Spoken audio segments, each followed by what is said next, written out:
Bismillahirrahmanirrahim. Assalamualaikum warahmatullahi wabarakatuh. Alhamdulillahirabbil alamin. Wassalatu wassalamu ala asyrafil anbiya'i wal mursalin nabiyyina Muhammadin wa ala alihi wa ashabihi ajma'in. Amma ba'du. Sahabat kreatif yang semoga senantiasa dijaga dan dilindungi oleh Allah Subhanahu wa taala. Tidaklah ada satu makhluk bernyawa pun yang hidup di muka bumi ini kecuali Allah Subhanahu wa taala telah menentukan rezekinya. Allah Subhanahu wa taala berfirman, "Wa ma min dabbatin fil ardi illa 'ala Allahi rizquha wa ya'lamu mustaqarraha wa mustawda'aha kullun fi kitabim mubin." Kata Allah Subhanahu wa taala, tidak ada satu binatang melata pun di muka bumi ini kecuali Allah Subhanahu wa ta'ala yang memberikan rizkinya. Dialah yang mengetahui tempat berdiam binatang tersebut dan tempat penyimpanannya. Kullun fi kitabim mubin, semuanya telah tertulis di kitab Lauhul Mahfuz yang nyata. Satu jiwa tidak akan pernah meninggal dunia hingga ia menghabiskan seluruh rizki yang telah ditetapkan baginya. Rasulullah sallallahu alaihi wasallam pernah bersabda, "Ayyuhan nas, ittaqullaha wa ajmilu fit talab, fa inna nafsan lan tamuta hatta tastawfiya rizqaha wa in abta'a anha." Kata Rasulullah sallallahu alaihi wasallam, "Wahai sekalian manusia, bertakwalah kalian kepada Allah dan berbuat baiklah di dalam mencari rizki. Karena sesungguhnya suatu jiwa tidak akan pernah meninggal dunia sampai dia menghabiskan seluruh rizkinya, walaupun rizki tersebut terlambat datangnya." Seorang muslim yang berusaha dengan sungguh-sungguh dalam mencari rizki dan benar-benar bertawakal kepada Allah Subhanahu wa ta'ala, niscaya Allah Subhanahu wa ta'ala akan memberikan rizki kepadanya. Rasulullah sallallahu alaihi wasallam pernah bersabda, "Lau annakum tawakkaltum 'ala Allahi haqqa tawakkulih la razaqakum kama yarzuqut tayr taghdu khimasan wa taruhu bitanan." Kata Rasulullah sallallahu alaihi wasallam, seandainya kalian bertawakal kepada Allah Subhanahu wa taala haqqa tawakkuli, dengan sebenar-benarnya tawakal, niscaya Allah Subhanahu wa taala akan memberikan rezeki kepada kalian sebagaimana Allah Subhanahu wa taala memberikan rezeki kepada burung. Ia pergi di pagi hari dalam keadaan perut yang kosong dan pulang di sore hari dalam keadaan perut yang kenyang. Meskipun rizki manusia telah ditentukan, namun rizki tersebut tetap harus dijemput. Rizki dari Allah Subhanahu wa ta'ala tidak langsung turun dari langit, tetapi perlu dicari. Ada sebab-sebab untuk mendapatkannya. Di dalam Al-Quranul Karim terdapat banyak ayat yang memerintahkan seorang muslim untuk mencari rizki. Di antaranya adalah firman Allah Subhanahu wa taala dalam surat Al-Mulk pada ayat yang ke-15. Allah Subhanahu wa taala berfirman, "Huwallazi ja'ala lakumul arda dalulan famshu fi manakibiha wa kulu mir rizqihi wa ilaihin nusyur." Kata Allah Subhanahu wa taala, dialah Allah Subhanahu wa taala yang menjadikan bumi itu mudah bagi kalian. Famshu fi manakibiha wa kulu mir rizqih. Maka berjalanlah di segala penjuru bumi untuk mencari rizki dan makanlah sebagian dari rizki. Wa ilaihin nusyur, dan kepadanya lah kalian akan dibangkitkan pada hari kiamat. Ayat yang mulia ini menunjukkan perintah dan anjuran untuk bekerja.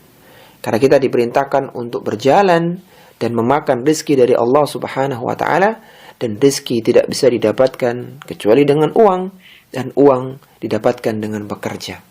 Sahabat kreatif yang semoga dirahmati oleh Allah Subhanahu wa ta'ala, seorang muslim yang bekerja untuk mencari rizki jauh lebih utama daripada orang yang meminta-minta.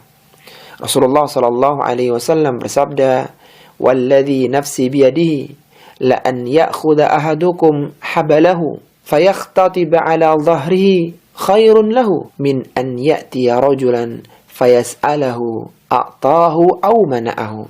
Kata Rasulullah sallallahu alaihi wasallam, demi zat yang jiwaku berada di tangannya, sesungguhnya seorang dari kalian mengambil seutas tali, lalu ia mencari kayu bakar dan memikulnya di punggungnya.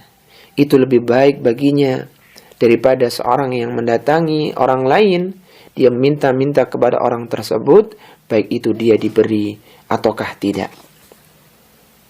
Orang-orang soleh dahulu, mereka makan dari hasil usahanya sendiri. Rasulullah sallallahu alaihi wasallam bersabda, "Ma akala ahadun ta'aman qad khairan min an ya'kula min amali yadihi. Wa inna nabiyallahi Dawud alaihi salam kana ya'kulu min amali yadihi." Kata Rasulullah sallallahu alaihi wasallam, tidak ada seorang pun yang makan makanan yang lebih baik daripada makan dari hasil kerja tangannya.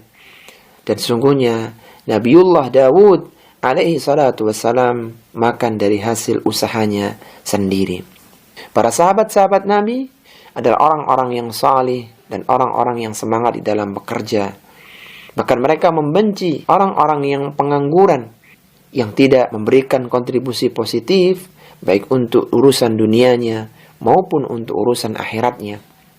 Abdullah bin Mas'ud radhiyallahu ta'ala anhu pernah mengatakan, "Inni la abghudur rajula an arahu farighan laysa fi syai'in min 'amali dunya wala fi 'amali al-akhirah." Sesungguhnya aku membenci melihat orang yang pengangguran. Ia tidak bekerja untuk dunianya dan tidak pula beramal untuk akhiratnya. Marilah kita lihat bagaimana hasil kerja para sahabat radhiyallahu ta'ala anhum. Yang pertama adalah Utsman bin Affan radhiyallahu ta'ala anhu. Di antara amal besar yang dilakukan oleh Utsman bin Affan radhiyallahu ta'ala anhu adalah beliau menyiapkan setengah pasukan perang Tabuk dengan hartanya. Beliau memberikan 300 unta lengkap dengan perlengkapannya, ditambah dengan uang tunai sebesar 1000 dinar. Yang kedua adalah Abdurrahman bin Auf radhiyallahu ta'ala anhu. Ketika Abdurrahman bin Auf radhiyallahu ta'ala anhu mendekati ajalnya pada tahun 32 Hijriah, dia mewasiatkan 1000 kuda dan 50.000 dinar untuk fisabilillah. Meninggalkan harta untuk ahli waris itu lebih utama daripada meninggalkan mereka dalam kondisi miskin dan meminta-minta. Rasulullah sallallahu alaihi wasallam pernah bersabda kepada Sa'ad bin Abi Waqqas radhiyallahu ta'ala anhu, "Innaka antadhara warathataka aghniya'a khairun min antadharahum 'alatan yatakaffafuna an-nasa." Kata Rasulullah sallallahu alaihi wasallam, sesungguhnya engkau meninggalkan ahli warismu kaya lebih baik daripada engkau meninggalkan mereka dalam keadaan miskin yang mereka akan meminta-minta kepada orang lain. Sahabat kreatif yang semoga dirahmati oleh Allah Subhanahu wa ta'ala, ada beberapa adab dalam mencari rezeki yang perlu kita perhatikan. Yang pertama adalah menempuh cara yang halal. Kehalalan rezeki ditinjau dari dua hal. Yang pertama adalah halal secara zatnya, dan yang kedua adalah halal cara mendapatkannya. Kehalalan rezeki yang didapatkan oleh seorang akan dipertanyakan oleh Allah Subhanahu wa ta'ala pada hari kiamat. Bahkan kedua kaki anak Adam tidak akan bergeser pada hari kiamat sampai ia berhasil menjawab pertanyaan tersebut. Rasulullah sallallahu alaihi wasallam pernah bersabda, "La tazulu qadama ibnu Adam yaumal qiyamati min 'indi rabbih hatta yus'ala an khamsin." Tidak akan bergeser dua kaki anak Adam pada hari kiamat dari sisi Rabb-nya hingga ia ditanya tentang 5 hal. An umrihi fima afnahu, wa an shababihi fima ablahu, wa malihi min aina iktasabah, wa fima anfaqah, wa madza amila fima alima. Kata Rasulullah sallallahu alaihi wasallam, tidak akan bergeser dua kaki anak Adam pada hari kiamat dari sisi Rabb-nya hingga ia ditanya tentang 5 hal. Tentang umurnya, untuk apa ia habiskan, tentang masa mudanya, untuk apa digunakan, tentang hartanya, dari mana ia dapatkan dan untuk apa ia habiskan, dan apa yang telah diamalkan dari ilmu yang telah diketahuinya. Kemudian adab yang kedua adalah tidak boleh menzalimi orang lain. Seorang muslim tidak boleh menzalimi orang lain dalam mencari rizki. Karena kezaliman tersebut akan Allah Subhanahu wa Ta'ala tuntut pada hari kiamat. Dan kezaliman merupakan sebab ia mendapatkan kegelapan pada hari kiamat. Wal'iyadzubillah. Rasulullah SAW pernah mengingatkan dalam sabdanya, Ittaqu zulma fa inna zulma zulumatun yawmal qiyamah. Berhati-hatilah kalian dengan kezaliman, karena sungguhnya kezaliman adalah sebab kegelapan pada hari kiamat. Yang ketiga adalah profesional dan amanah. Seorang muslim hendaknya menjadi orang yang benar-benar profesional dan amanah dalam pekerjaannya. Profesional artinya dia mampu menyelesaikan pekerjaan dengan baik. Adapun amanah, ia dapat dipercaya dalam masalah pekerjaan tersebut. Lihatlah bagaimana kisah Nabi Musa alaihissalatu wassalam yang disifati dalam pekerjaannya sebagai orang yang kuat, yang profesional dan amanah. Allah Subhanahu wa Ta'ala menceritakan dalam surat Al-Qasas pada ayat yang ke-26. Qalat ihdahuma ya abati ista'jirhu inna khaira man ista'jartal qawiyul amin. Salah seorang dari kedua putri Nabi Shu'aib alaihissalatu wassalam mengatakan, wahai ayahanda, ambillah ia, yaitu Musa alaihissalatu wassalam, sebagai orang yang bekerja kepada kita. Inna khaira man ista'jartal qawiyul amin. Karena sesungguhnya orang yang baik yang engkau ambil sebagai pekerja adalah al-qawi dan al-amin. Orang yang kuat, yang profesional, dan amin, dia adalah orang yang amanah, yang bisa dipercaya. Kemudian adab yang keempat, hendaknya produktif dalam bekerja. Seorang muslim hendaknya menjadi seorang yang produktif. Ketika ia telah selesai dalam satu urusan, ia bergegas untuk menyelesaikan urusan yang lainnya. Allah Subhanahu wa Ta'ala berfirman, فَإِذَا فَرَغْتَ فَانْصَبْ. Apabila engkau telah selesai satu urusan, maka bergegaslah untuk mengerjakan urusan yang lainnya. Kata Syekh Muhammad Ibn Shalih Al-Utsaimin rahimahullahu ta'ala, menjelaskan ayat ini, surat Asy-Syarah pada ayat yang ke-7, beliau mengatakan, apabila engkau telah selesai suatu amalan, maka bangkitlah untuk mengerjakan amalan yang lainnya. Jika engkau telah selesai dari pekerjaan dunia, maka kerjakanlah amalan akhirat. Jika engkau telah selesai dari amalan akhirat, maka sibukkanlah dengan pekerjaan dunia. Kemudian yang terakhir, adab dalam mencari rizki adalah tidak boleh sombong ketika mendapatkan rizki. Rizki yang didapatkan oleh seorang muslim adalah dengan pertolongan dari Allah Subhanahu wa Ta'ala. Sehingga seorang muslim hendaknya tidak terlalu bangga ketika Allah Subhanahu wa Ta'ala memudahkan rizkinya. Bahkan hendaknya dia tawadhu dan senantiasa bersyukur kepada Allah Subhanahu wa Ta'ala atas kemudahan yang diberikan kepadanya.